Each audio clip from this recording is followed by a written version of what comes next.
არ გაქვს ამ კითხვებზე პასუხს? ითანამშრომლეთ გამოძიებას. ხვალე ვისაუბრებ.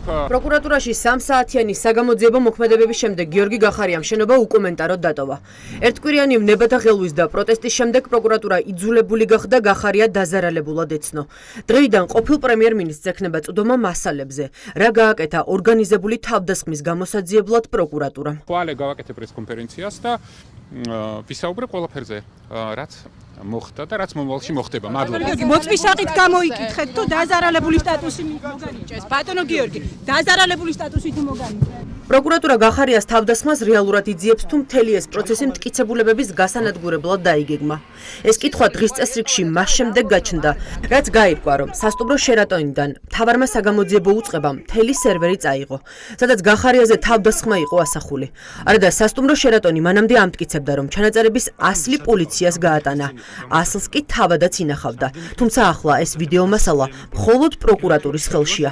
შერატონ ბათუმის მოქმედებები აჩვენებს, რომ დანაშაულებრივი ჯგუფის წევრები შესაძლოა წინასწარ იყვნენ შეთანხმებულები სასტუმროს ადმინისტრაციასთან, რომ სასტუმროს კუთვნილ სივრცეში მოეწყობოდა თავდასხმისთვის ჩასაფრება.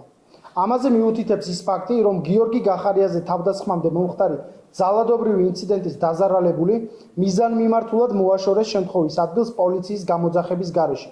შეიარაღებული მოძალადეები დატოვეს ადგილზე და დაგეგმილი დანაშაულის განხორციელების შესაძლებლობა მისცეს.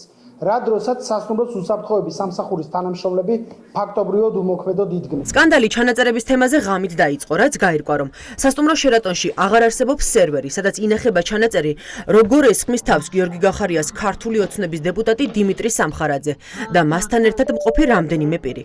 ჯგუფური თავდასხმის საქმეზე მონაწილეებს პატიმრობა ემუქრებათ, თუმცა ხელისუფლება არ იჩენს ნებას დასაჯოს დამნაშავეები, რადგან მაღალი ალბათობით თავდასხმის ერთ-ერთი დამკვეთი სწორედ თავად ივანიშვილია. ამ ეტაპისთვის მათ არ მოუწოდებიათ ჩვენთვის ეს ჩანაწერები. ბატონი გახარიას შემთხვევაში ისინი ამბობენ, რომ მათ აღარ გააჩნიათ ეს მონაცემები. ეს არის ალბათ ტყუილი, იმიტომ რომ ყველა მონაცემის კოპირება ხდება ხოლმე და ასეთი დონის სასტუმროში ეს ალბათ ასეც მოხდებოდა. ამიტომ კიდევ ერთხელ ველოდებით მათგან პასუხს და ამ ვიდეო ჩანაწერებს, რა თქმა უნდა, ჩვენ ყველა სამართლებრივ ღონეს და სამართლებრივ მექანიზმს გამოვიყენებთ. სასტუმრო შერატონში ივანიშვილის რეჟიმის დეპუტატი დიმიტრი სამხარაძე, აჭარის მთავრობის მაღალჩინოსანი გიორგი მანველიძე ჯერ თავს ჟურნალისტ ზვიად ქორიძეს დაესხნენ, შემდეგ კი მათი სამიზნე გიორგი გახარია გახდა. ორივე დანაშაული ჯგუფურად სხვა პირების მონაწილეობით განხორციელდა.